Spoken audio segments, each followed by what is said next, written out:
Hey, party people. It's Cliff. Good morning. We're gonna hop in and do a little quick drive to work. Just another day. Another day to be alive. Another day to where it's not so bright outside. We got some cloudy overheads. Coming in hot.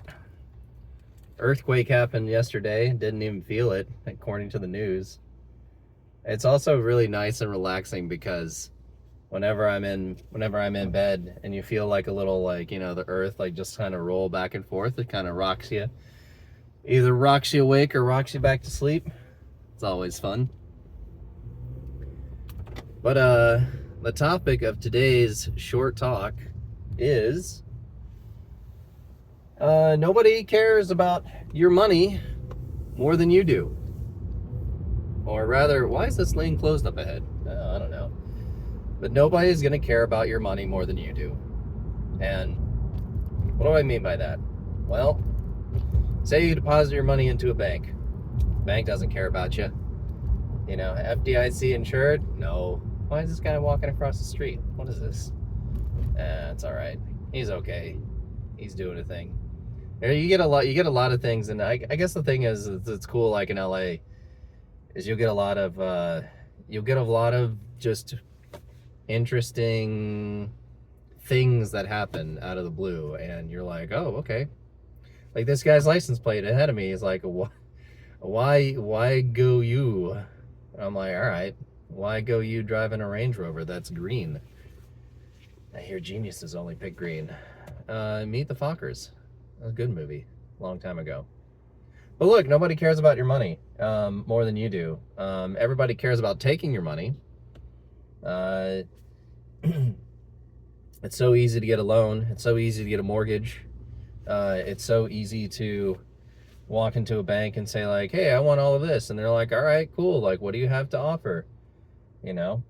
Like, where's your job? Where's your income? Like, here's all your stats. Like, it's what's interesting. My FICO score it's been hovering around 800 or so. And that's because I don't buy anything. I don't get anything. I don't need it. But I did notice, and my conspiracy theory is that, my FICO score just like magically went up that high because it's encouraging me to like spend, and all of these like habits that you have online and all the websites that you click, and the digital profile that all these people build to you, even like taking up all these YouTube channels or all these YouTube videos. They're building something, they're like, oh, we're gonna get them, and it's like, no, because I don't want it. I don't need it. I don't need to get the fancy Range Rover that this guy ahead of me has gotten. I don't need to get all the fame. I don't need to get all the the crazies and the fames and the Instagram likes and all of that. And maybe because I know what it's like behind the scenes. I know that everyone's trying to get up there and be all famous in this crazy world. And sometimes it's, here you go, here's that green Range Rover guy under the bridge. Of course it looks like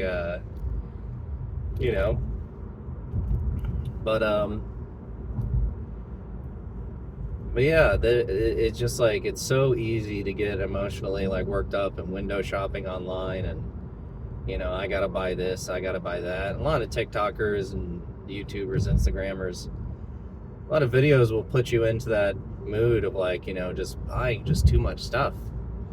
I mean, I got, which is very nice. I got flowers. I got some roses and lilies for my birthday this past weekend from my uncle's girlfriend, wife, and it was very nice. She brought me flowers and brought my uncle flowers. Loved it. And as they say, the only time a guy receives flowers is when he dies. So I'm in no mood to kill myself. I am wanting to live. That is for sure. But the whatchamacallit, but yeah, the flowers are like, I spent $10 yesterday on flower food. I'm like, all right, well, I gotta take care of these flowers. Gotta make sure that they're okay. Gotta make sure that they're alive. And you know, it's one of those things where, like, you know, Legos has the botanicals or the botanicals, and I'm like, that's the way to go. You know, those plastic flowers, you build them, you put them in the vase, they're gonna stay there forever. I gotta credit my friend Nick for that. You know, it's funny. I had a dream with my friend Nick. He took me to a movie, and we go to movies all the time. But he took me to this one movie, and you know, the movie was like a 4D movie, but it turned into a play like midway through, and then all of a sudden, I turned over to him, and I was like, Nick, this is a great movie. I love it. Like, but why are we dressed like the? Well, why are we and everybody else in the theater dressed up as the Pope? And then as soon as I said that, you know, like as soon as like the movie like was halfway over, you know, and the play was continuing, everybody started killing themselves. Everyone's like, ah, and everybody's dying everywhere, and I'm just like, you know, I'm just like, Nick, this movie, what movie did you take me to? And I'm like, I'm not doing that. I'm finishing the movie. And I texted him about it, and it was a fun dream. But you just gotta let it, you know, you just let it, you know, just be a funny moment in your life, and then move on. But yeah, it's one of those things. Like, I think, you know, in order to, like, I get, you know, the hardest part about losing, not losing, what's the word for it? I don't even know what I'm thinking about. Oh, what is it? The hardest part about getting out of debt is staying out of debt. Yeah, it's, because I remember it distinctly. I remember selling some stock. Oh no, I remember like getting involved with like you know, one of those people that will say, oh, we'll set up you with whole life insurance and set up your 401k for you, and we'll do this. And I did that for a number of years. You know, like they get you in college, or like, oh, you want to be wealthy, you want to be excited, and you know, and you know, I gave him some money, and then turns out that after I looked at it in detail and did all the calculations, like, what is this guy doing? Oh my gosh, he's about to almost cut me off. That's what it is on a fun drive to LA. You never know who's gonna make your day a bad one. But yeah, I did that and sort of got suckered in. What was it, Liberty or Life Mutual or something like that? I don't know, but it's one of those things where it's like they take, you know, 10% instead of the usual like 0.0 like or 0.12%. And then even like 0.12% is, you know, too much nowadays, especially in the, you know, in the crypto world, as long as you know what you're doing. But I remember getting rid of them and paying off my student loans, and then just, you know, for the next like month or so, you just get this feeling of like, I need to buy something. I need to acquire something. I have so much money now. And like, that's the hardest part. The hardest part is basically like, is just saying like, enough is enough. And like, I have everything. Like, I don't need to go on that trip. I don't need to go, you know, I don't need to upgrade my house. I don't need to buy a new car. Like, this is the second car this is the second car I've owned, you know, and it's a Honda, and I bought it used at CarMax.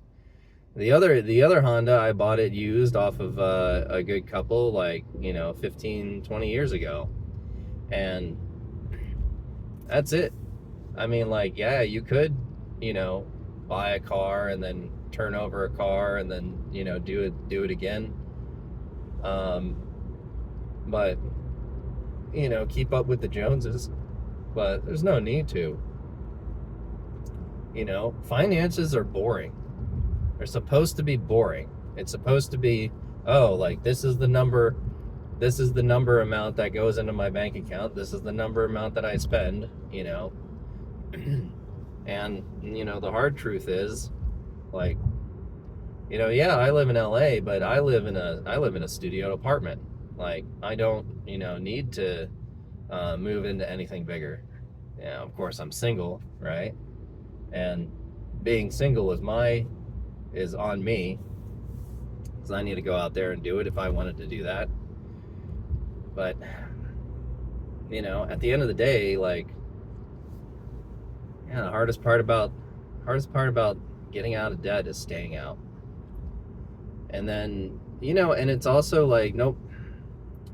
I remember in grade school, the only thing they told us about finances, and I remember, it's like how to write a check and how to balance your checkbook. Right? Crazy, right? Like, didn't talk about like the stock market or financial systems or, how interest works, how this and that. And really, it breaks my heart. It breaks my heart that, folks look at money as not as like a tool to be used to, live life and acquire more wealth, but to be used as in like, I don't have enough to, pay for rent. It breaks my heart. I don't know how to, like, I could move into a bigger apartment. I could get a bigger place. I could even buy a house. But I'm like, the numbers just don't work. And that's all finance is. It's like looking at the numbers and looking at percentages. And numbers are, like, in that regard, like, you could look at money as data. Those data points are boring. Financial videos where it says, oh, you have to do this step and do that step. Like, just get rid of all of those and say, like, I guess that's the crux. But I got no opinion on it. I think each individual is, I think everyone out there, wherever you are, which nobody's watched any of these videos yet, so not like anybody gonna hear it anyway.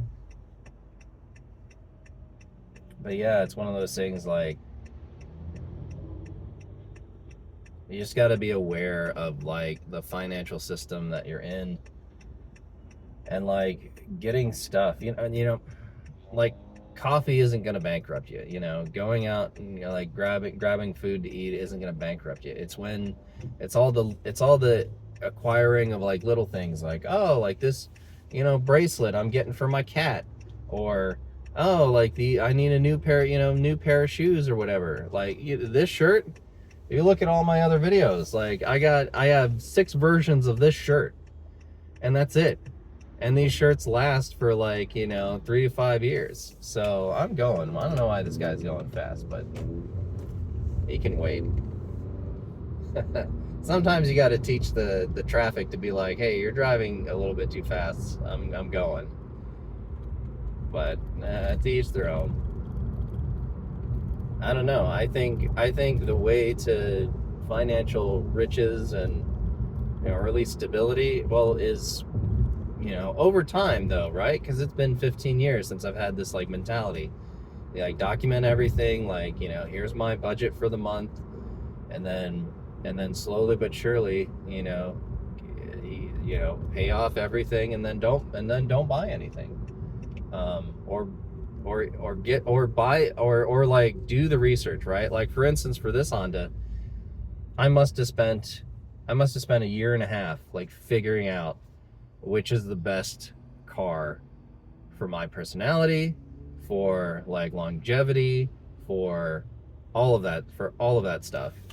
And it's 2.0 Honda, love it. Detuned Type R engine, which means that the engine could get, it could run, a higher horsepower and all that stuff, but because it's overbuilt, it's going to be a little bit more reliable. I change the fluids every 3,000 miles. Fluids are cheap. Engines are expensive. And it's already been 3 years, and it's been pretty good.